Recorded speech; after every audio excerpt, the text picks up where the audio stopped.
Selamünaleyküm. Sayın Medeklerimiz. Merhabalar, nasılsınız? Eyvallah, çok şükür. Merhabalar, nasılsınız? Aleykümselam. Buyurun, buyurun. Buyurun. Teşekkür ederim. Nasıl durumlar? Eyvallah, çok şükür. Biz bir Doğu Türkistanlar adına vermiş olduğunuz destekler için bir teşekkür etmek için geldik. Evet, Allah razı olsun. teşekkür ederim. Çok teşekkürler. Nedir durum? Şimdi Doğu Türkistan çok kötü bir durumda Sayın Milletvekilimiz. Mesela bu Çin burası şimdi dünyaya yayınlanmaya başladı.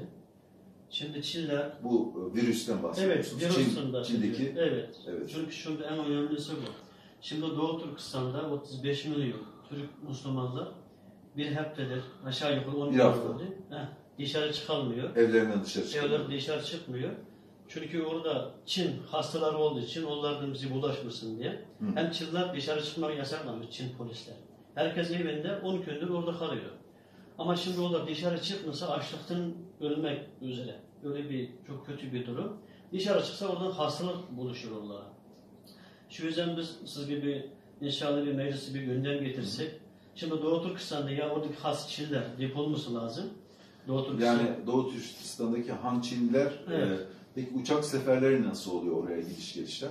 Şimdi Çin virüs, Çin'in Wuhan şehrinde. Wuhan şehrinde, evet. Orada. Şimdi Wuhan'dan dünyanın her biri çıkış yasak. Oradan dünyaya çıkış yasak. Evet, sadece Doğu Türkistan'a açık. Sadece Türkistan'a gönderiyorlar. Doğu Türkistan'a gönderiyorlar. Evet. Peki bulaşmıyor mu? Bulaşmaz mı o? Evet, şu korkudan dışarı çıkmıyor zaten millet. Ne yapıyorlar? Yani şimdi evde kalıyor ama çalışmıyorlar. Evet, imkansız çalışmıyor. Dükkanlar her şey kapatırlar zaten. İş, güç her şey kaldı. Kaşgar falan oralarda mı kapalı? Yani Kaşgar bölgesi. Doğu Türkistan'ın her yerinde. Kaşgar, Artuş, Ürümçi, Hoten.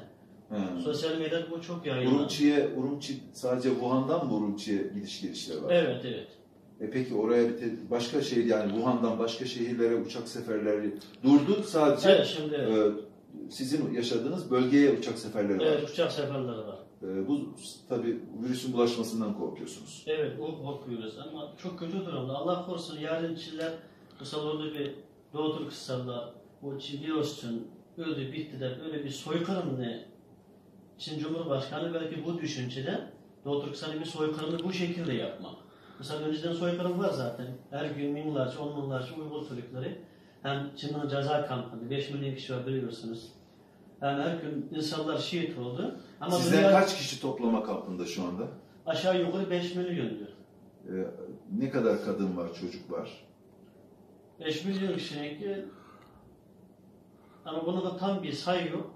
Ama yarısı kadın çocuk olabilir. Yarısı erkek olabilir öyle. Mesela siz ailenizde ne kadar zamandır haber alamıyorsunuz? Ben son 4 sene oldu. 4 senedir evet. WhatsApp'tan falan arayamıyor musunuz? Yok orada WhatsApp şeyi yok. Orada WhatsApp, Facebook her şey yasak. Hiçbir şey yasaklamışlar. Evet. Ama başka şehirlerde var mı? Yok, Doğu Türkistan'ın her yerinde yok. Yani Facebook kullanamıyor musunuz sosyal medyada? Yok yasak, Facebook yasak. Mesela ama Çin'de serbest.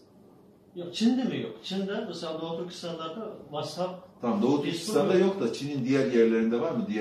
Çin'in diğer yerlerinde var evet. Sadece Doğu Türkistan'da WhatsApp, Facebook yok. Sosyal medyayı kapatmışlar. Evet yasak. Yani dolayısıyla siz telefonla ulaşabiliyorsunuz bir tek değil mi? Yok 4 senedir telefonda ulaşmadık. Evet yasak. Mesela Doğu Türkistan'da benim dedem var idi. Dedem var. Babası, benim dedem büyütmüştü.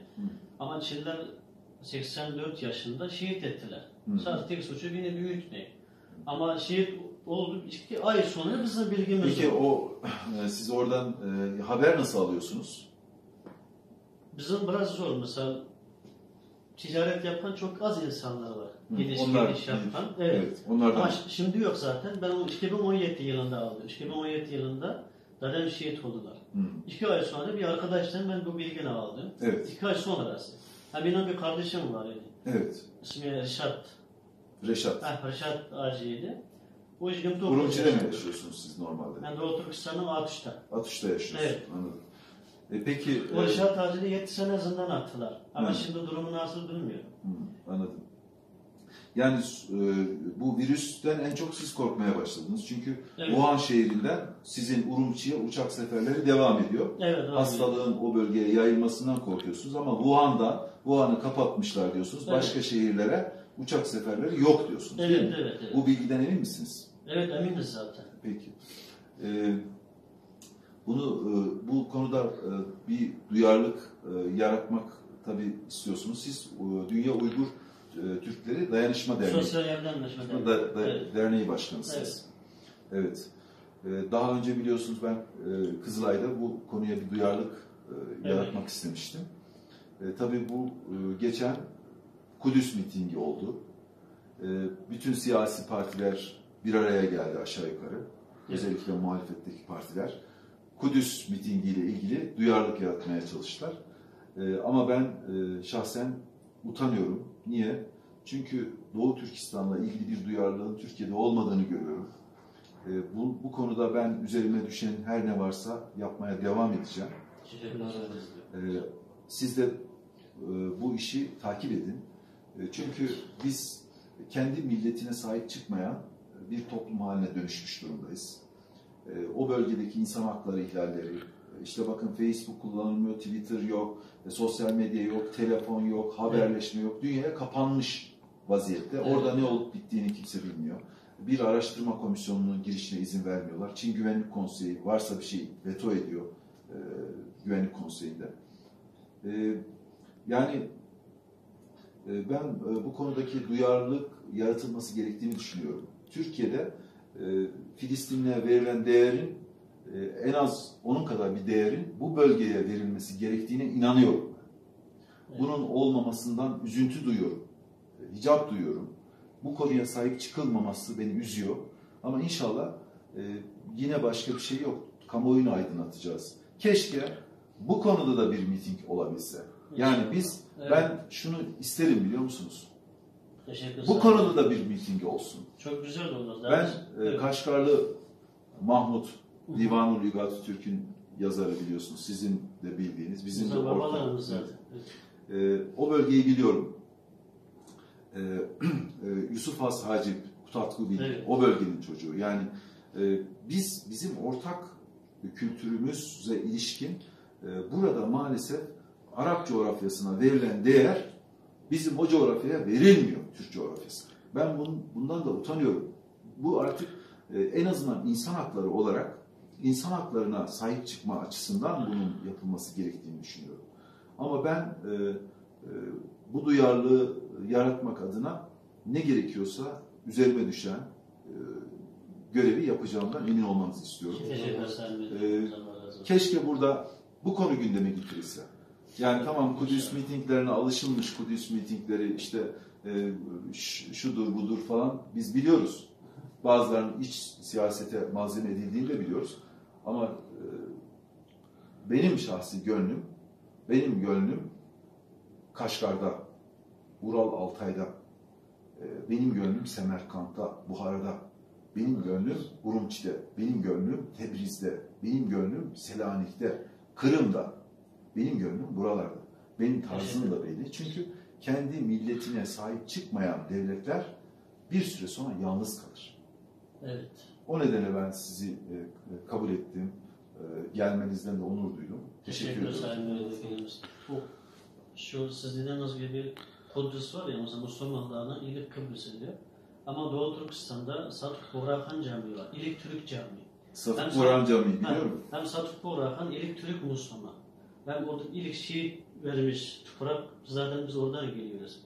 Hem Türklerin İlik defa namaz yaptı, ibadet yaptı, İslam'ı kabul etti. Her şey zaten Doğu Türkistan. Mesela bugün Doğu Türkistan'a sahip çıkmak zaten kendi soydaşı Türk kardeşleri. Kendi Müslüman, kendi din kardeşine sahip çıkmak. Ama onun gözünü kapatmak, ondan uzaklaşmak çok büyük suç olur, günah olur. Şu yüzden Doğu Türkistan'a biz söylemeden sahip çıkılmamalı. Mesela Türkiye'de mecliste çok güçlü özlerce milletvekili var. Şimdi Doğu Türkistan'ı tüm milletvekilleri meclisi gündem getirmek lazım. Çünkü 35 milyon Türk Müslümanının canı çok tehlikede. Korkak bir durum. 35 milyon nüfusun bahsediyoruz şimdi. Mesela burada bir Hristiyan ya ki bir Yahudi bir canı bir tehlikede olsa tüm Hristiyanlar ayağa kalkar, tüm Yahudiler ayağa kalkar. Ama orada bir Türk Müslümanlar ve 35 milyon Müslüman ve Doğu Türkistan şimdi bir kapalı bir cezaevi oldu. O durumdayken ama dünyada ses veren, sahip çıkan oldu ama yeterli değil. Ama böyle devam etse Allah korusun. Ben Musul'da IŞİD'le çatıştım. Döndüm burada hükümetle çatıştım. Sonra döndüm kendi partimdeki yanlış yola sapanlarla çatıştım. Benim hayatım mücadeleyle geçti. Sizin davanıza sahip çıkacağım. Allah razı olsun sadece. Çok teşekkür ederim. Sağ olun. Teşekkür ediyorum. Sağ olun. İnşallah umudunuzu kaybetmeyin. Ailelerinizden haber alamamanız çok üzüntü verici bir durum ama yani maalesef dünya çok adil değil. Çok namussuz, şerefsizliğin diz boyu olduğu bir dünya. Ama doğru insanlar da var. Gerçeği görenler de var. Ben inanıyorum ki bu davaya biz sahip çıktıracağız. Ben Doğu Türkistan'la ilgili bir mitingin liderliğini yapmak istiyorum. Çünkü bunun gerçekleşmesini istiyorum. Siz de çalışın. Birlikte bunu ayarlayalım. Evet, tüm Doğu Türkistan'ı toparlayacağız inşallah. Çünkü bu duyarlılık kamuoyunu böyle... Önceden bir bilgi olsa bir kalabalık bir şey olur inşallah. O kalabalık olur. O da o Kudüs için bugün Türkiye'nin her yerinde liderler toparlandığı gibi Doğu Türkistan için toparlanmasını rica ediyoruz zaten. Tüm liderlerimize bir seslenmek istiyoruz. Türkiye'de maalesef Türkiye kelimesini kaldırmak isteyenler var. Türk milleti kelimesini kaldırmak isteyenler var. Türkiye Cumhuriyeti'ndeki o Türkiye kelimesini kaldırmak isteyenler var. Atatürk Cumhuriyeti'ndeki o kelimeyi kaldırmak isteyenler var. Türkiye'de maalesef çok karışık bir durum söz konusu. Aşacağız inşallah. Sözü Atatürk, Mustafa Kemal Atatürk, Allah razı olsun, çok az bir konuşmak istiyorum. İlk defa Doğu Türkistan İslam Cumhuriyeti'ni kabul etmiş Cumhurbaşkanı Mustafa Kemal Atatürk'ü. Al bayraktan gök bayrak selamlar olsun. Evet. Yani Doğu Türkistan için çok güzel konuşmaları var idi, çok güzel çalışmalar var idi. Atatürk hepimizin atasıdır. Türk milletinin Atatürk gerçek manada lideridir. Çünkü bugün sıkıntı da oradan kaynaklanıyor. Bugün Atatürk dolgu malzemesi olarak kullanılıyor. Gerçekliğine inilmiyor. İnilmiş olsaydı zaten siz gelip de bana burada bunu rica etmezdiniz. Ben sizin ayağınıza gelirdim. Anlatabiliyor muyum? Maalesef bu. Yani bu şeyi iyi ayırt edelim. Türkiye'de ismi Türkiye ama içi boşaltılmış. Bugün Arap coğrafyasına olan sempatinin %1'i bu coğrafyaya yok. Yok yani. Konuşturulmuyor kimse. Bakın açıklama yapıyorsunuz, geçiştiriliyor. Ama Sayın Milletvekilimiz mesela tamam ümmet ise Doğu Türkistan ümmet zaten. Orada Müslümanlar var. Tamam Türklük, milliyetçilik, ırkçılıktan konuşsak onlar Türk 35 milyon sap Türk. Bunlar bilmiyorlar bakın. Bunlar kendi tarihini. Dedim ya bunlar Semerkant'ı bilmezler. Bunlar Hive'yi bilmezler. Bunlar şeyi bilmezler, tamam mı? Bişki'yi bilmezler, Astana'yı bilmezler. Şehir olarak duymuşlar, anlamını bilmezler. Çin kenti bilmez bunlar. Hoca Ahmet Yesevi'yi akşama kadar onun deyişlerini, onun felsefesini kabul ettiklerini söylerler ama anlamını bilmezler. Bilmez bunlar. Yani bilmediği için sıkıntı var. Bizim görevimiz de anlatmak, gerçeği anlatabilmek. Yani